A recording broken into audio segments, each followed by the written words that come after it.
রাজধানীর গুলশানে সাবেক নারী সংসদ সদস্য শাম্মী ইসলামের কাছে চাঁদাবাজির সময় 4 জনের সঙ্গে হাতে নাতে ধরা পড়েন আব্দুর রাজ্জাক বিন সুলাইমান রিয়াদ। তিনি পরিচিত ছিলেন বৈষম্য বিরোধী ছাত্র আন্দোলনের নেতা হিসেবে। ঘটনার পর সংগঠন থেকে তাকে বহিষ্কার করা হয়েছে।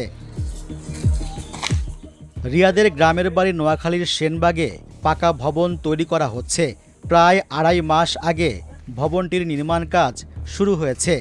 গত সপ্তাহে দেয়া হয়েছে ছাদ ঢালাই। যে জমিতে ভবনটি নির্মাণ করা হচ্ছে সেটির আয়তন প্রায় 1000 বর্গফুট। এমন আয়তনের জমিতে একটি ভবন নির্মাণ করতে খরচ হয় 20 থেকে 25 লাখ টাকা। এখন পর্যন্ত যে কাজ করা হয়েছে তাতে 12 থেকে 15 লাখ টাকা খরচ হওয়ার কথা। তার এমন উত্থান দেখে বিস্মিত এলাকাবাসী। অভাবের মধ্যে বেড়ে ওঠা একজন ছাত্রের বাড়িতে হঠাৎ পাকা ভবন নির্মাণ নিয়ে এলাকায় নানা আলোচনা চলছে।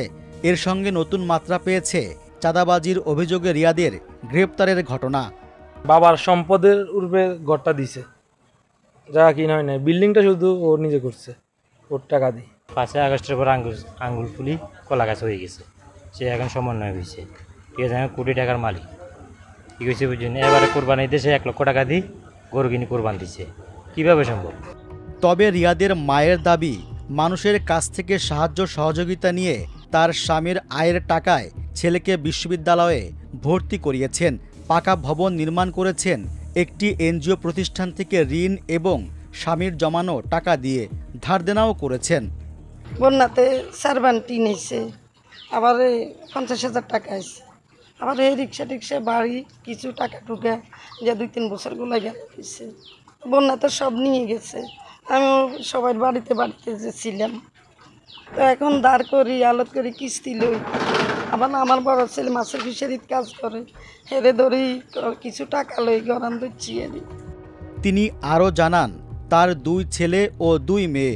2 মেয়েকে বিয়ে দিয়েছেন। ছোট ছেলে রিয়াদ ঢাকায় একটি বেসরকারি বিশ্ববিদ্যালয়ে পড়েন। বড় ছেলে ঢাকায় একটি বেসরকারি প্রতিষ্ঠানে চাকরি করেন। তবে বড় ছেলে ফুটপাতে ব্যবসা করেন, এমন কথাও বলেন রিজিয়া বেগম। এদিকে চাঁদাবাজির ঘটনায় গ্রেপ্তার রিয়াদসহ বাকিদের 7 দিন রিমান্ডে নিয়ে জিজ্ঞাসাবাদের অনুমতি দিয়েছেন আদালত।